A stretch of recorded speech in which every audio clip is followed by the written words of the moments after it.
El fracaso del rey Saúl. En el primer libro de Samuel, capítulo 15, verso 20, quiero que lo leas conmigo, dice de la siguiente forma: y Saúl respondió a Samuel: antes bien he obedecido a la voz de Jehová y fui a la misión que Jehová me envió. Y he traído a Agag, rey de Amalec, y he destruido a todos los amalecitas. El verso 21 dice lo siguiente: mas el pueblo tomó del botín ovejas y vacas, las primicias del anatema, para ofrecer sacrificio a Jehová en Gilgal. Verso 22. Y Samuel dijo: se complace Jehová tanto en los holocaustos y víctimas como en que se obedezca la palabra de Jehová. Ciertamente el obedecer es mejor que el sacrificio, y el prestar atención que la grosura de los carneros. Ahora escucha con atención lo que dice el verso 23.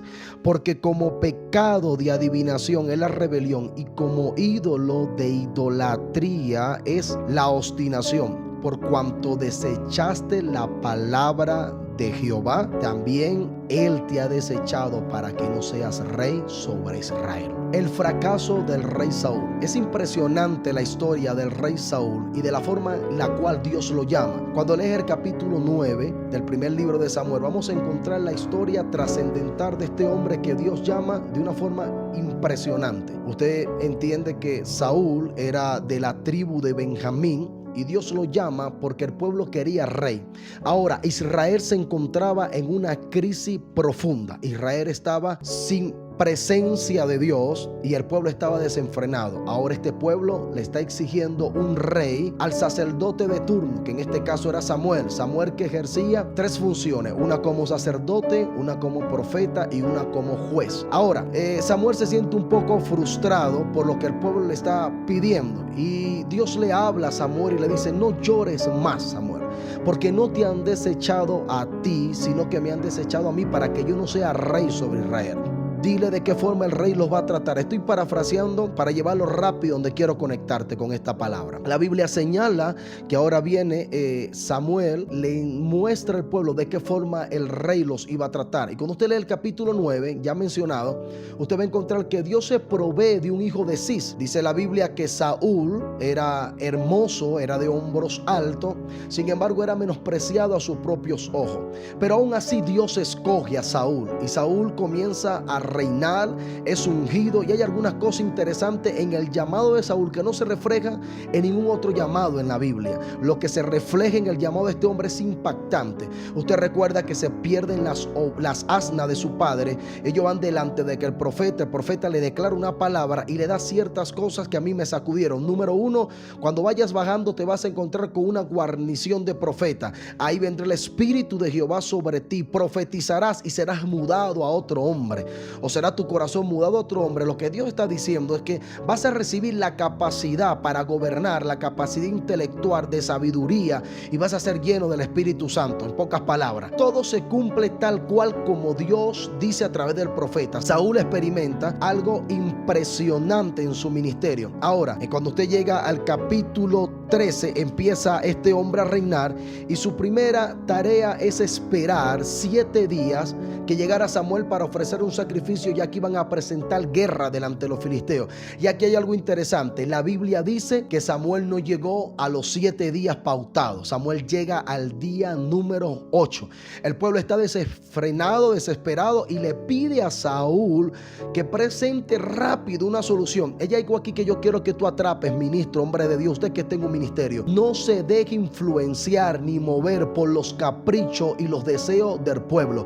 Recuerde que algo que tiene que tener un ministro, un hombre de Dios, es dominio propio acerca de lo que Dios le entregó. Muchas veces la gente se deja mover por lo que el pueblo está pidiendo, y muchas veces lo que el pueblo pide no es lo que Dios quiere. A Aarón le fabricó un becerro de oro porque era lo que el pueblo quería, pero lo que Dios quería hacer en el pueblo de Dios era otra cosa. Así que ten mucho cuidado de hacer lo que la gente quiera que tú hagas y no hacer lo que Dios quiere que usted haga. Ahí empieza el primer fracaso de Saúl, que es desespero. Y muchas veces el desespero te va a llevar a cometer acciones equivocadas que van a ir en contra de lo que Dios quiere. Conozco de gente que se han desesperado desesperado y han cometido los peores errores de su vida. Así que guárdate del desespero, y aunque lo veas tardado, aunque vea que el tiempo pase, sigue confiando porque Dios sabe lo que está haciendo. La segunda cosa que comete Saúl, que lo lleva al fracaso, es la rebeldía. Ahora la Biblia, cuando llegamos al capítulo número 15, usted va a encontrar que Dios le da otra asignación a Saúl, y la asignación era: ve y pelea contra Amalek, porque ellos se levantaron contra mi pueblo cuando subían al desierto. Usted conoce esta historia. Hay una guerra generacional de Dios contra Amalek por la rebelión en el desierto en contra del pueblo cuando iba a la tierra prometida. Saúl acepta la tarea y va hacia aquella batalla. Acontece que Dios le da la victoria a aquel hombre. La Biblia señala que Saúl perdonó lo más engordado del botín y le perdonó la vida al rey. La Biblia también señala que llegó Samuel a la escena, y hay que tener mucho cuidado, porque uno de los peores fracasos que comete la gente es hacer algo que Dios no le mandó a hacer. Así que tenga cuidado de moverse por lo que usted cree que parece bien y no por lo que Dios dice que usted tiene que hacer. Ahora llega Samuel a la escena y Saúl sale a recibirlo y le dice: hice todo lo que Jehová me mandó a hacer. Y Samuel le dice: hay unas vacas que estoy escuchando, hay un bramido de animales, ¿qué es eso? Y Saúl viene y le reprocha a Samuel y le dice: es que el pueblo decidió guardar lo más engordado para ofrecer sacrificio a Jehová tu Dios. Y ahí Samuel le expresa a Saúl lo que Dios había determinado para él. En los versículos anteriores del capítulo 15, Dios dice: me pesa haber puesto a Saúl como rey, porque él me ha desobedecido y se ha vuelto en pos de mí. Señores, si hay algo que tenemos que hacer, es todo lo que Dios quiere que nosotros hagamos. No intente usted hacer otra cosa que no sea lo que la voluntad de Dios estableció para usted en su asignación. Y hay algo interesante aquí que quiero que tú atrapes en esta hora. El hecho de que Dios te use no significa que Dios te apruebe. Saúl se sintió usado y pensó que Dios le estaba dando aprobación en todo lo que él quería. Y este es el gran problema que tienen muchos ministros, que creen que Dios le va a dar aprobación en todos los caprichos que ellos tengan. Repito, una cosa es que Dios te use y otra cosa es que Dios te apruebe. Dios usó un asna para hablarle a Balaam, pero no significa que Dios estaba aprobando que el asna fuera profeta de Dios. Hay mucha gente que está siendo usada pero no está siendo aprobada. Una gran cantidad de ministerios que lo vemos que están en plataforma, están siendo usados, pero el cielo no los reconoce ni le está dando aprobación.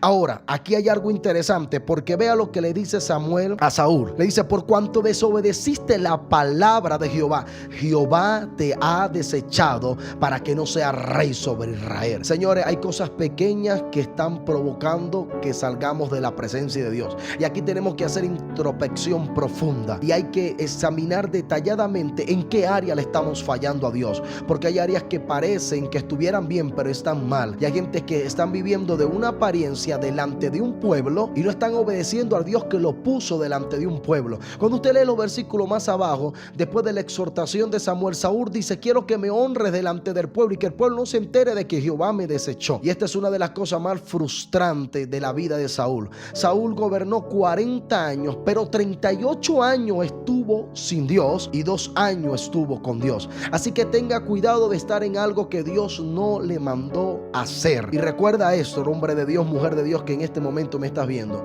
lo mejor que te puede pasar en la vida es obedecer a lo que Dios quiere que usted obedezca, y lo peor que te puede pasar es estar en la asignación incorrecta por la voluntad o el deseo de los hombres. Yo recuerdo que cuando empecé en el ministerio, la persona que me pastoraba, ella quería que yo cantara alabanza, que yo cantara cántico, y yo le decía que yo no sabía cantar, no tenía voz para cantar. Y no me venga usted a decir que es que Dios no está viendo la voz. No, es que Dios es muy detallista y uno tiene que reconocer cuando alguien porta algo de Dios. Si usted es salmista, reconozca que usted es salmista, pero si Dios no te llamó a ser salmista, entonces enfóquese en lo que Dios llamó. En este caso, Dios sabía que Dios me había llamado con un ministerio profético, con un ministerio apostólico a las naciones, y no como salmista, pero me querían tener funcionando como salmista y no en mi asignación, y estuve años frustrado funcionando en algo que Dios no había determinado para mí. Lo mejor que te puede pasar en esta tierra